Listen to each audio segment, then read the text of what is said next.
So I am standing in the presence of AJ Piro from Twisted Sister. Woo! Very excited to be here talking to you. Well, I'm AJ. excited too. Thank you. And we are just outside of Baltimore, and we're here supporting the Fallen Blue event that is going at one at Baltimore Soundstage tomorrow. But AJ is the national spokesman for Yes. Fallen Blue. Can you tell us a little bit about the organization? Yeah, the organization deals with law enforcement officers that tragically die outside the line of duty. That's the key. Not too many law enforcement agencies, and I know especially NYPD, where we're from, New York, anything that happens, suicide, drunk driver hits a cop that he's not working, he's not on the job, it's considered dying outside the line of duty. So they kind of help out with the burial and, maybe a little bit extra, but what happens to the family? What happens to the families, that the kids and everything that needs help? So what we do is we're there. We set up endowments, we set up scholarship funds, we help the family within certain guidelines. If you want to know the guidelines, you go on fallenblue.org, and it'll show you the guidelines of what it does. But so far, this is the first of many to come of the benefits that we will be doing, hopefully around the nation. Now, I was surprised that just tonight outside of Baltimore, I met bands from Columbus, you guys from New York, Right. And there's people from all over. But how did this pull together? John Guarneri, he's like, he's got to be my press agent. That's what I told him. I said, John, you have to be my PR person, because he just seems to have the knack of talking to people, and he knows his music, he knows the industry, and he knows law enforcement. Obviously, we all know who he is. But he's just, whatever he does it with a passion. And when he got in touch with me, and it's funny, 2 years ago when they were starting up, he already told me that Ted Nugent was on board, Zach Wilde, Robert Sweet from Striper, and all these band people were donating stuff, but not really doing anything.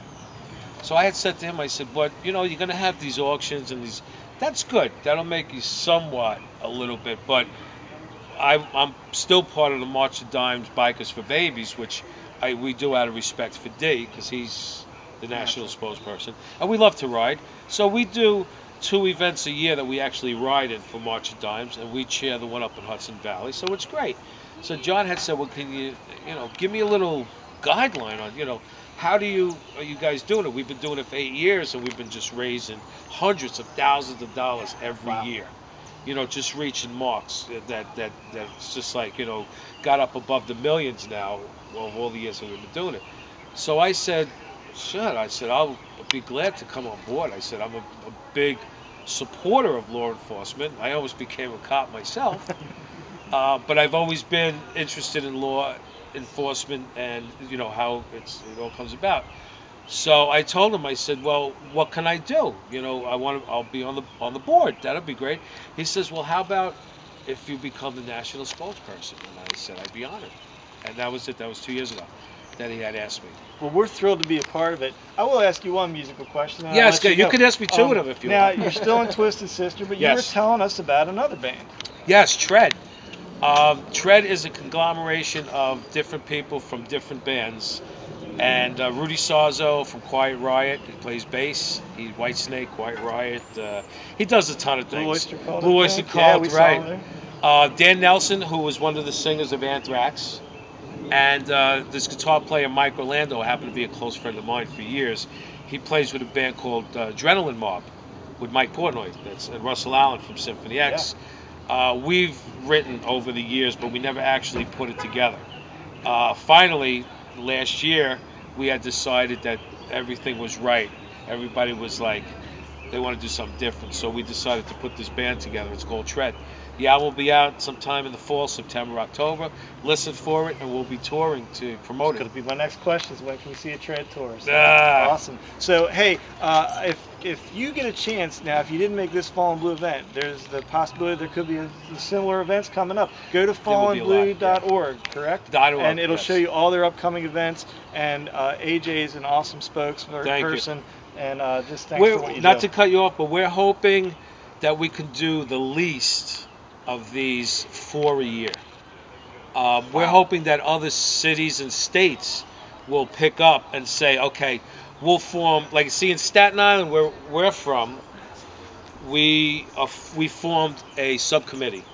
The board, we have myself, John and Rachel, president, vice president of it, and John and a few other people, and name escapes me right now. Sorry, guys, that are on board with that. But we figure in each city we could form a subcommittee. So if we do decide to do one in New York, yes, whoever wants to come out and be involved, that'll be New York, and then hopefully cities around the United States will come on board. And if folks want to get involved with that, they can go through the website. Oh, absolutely. They can contact John Guarnieri, and he's the president of Fallen Blue, and say, listen, we want to stage in Butte, Montana.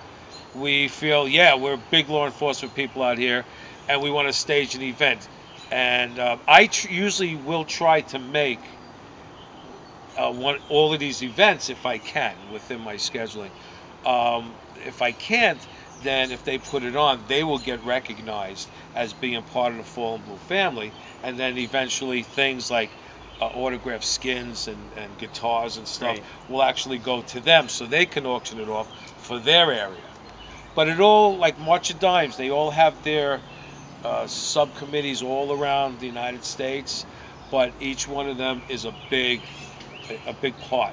So that's what we're trying to achieve with Fallen Blue, to make this as big an organization as the heart and the cancer and all of that, because it is, all these police officers that however they die outside the line of duty, whether they shoot themselves, it's tragic, it should never happen.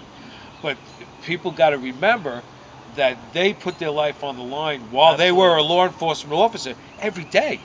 And if something happened that triggered it, because we're human beings and our minds sometimes cannot, accept certain things that go on, and however they choose it happens, they should still be honored, and their families should not be forgotten. So that's what we're all about.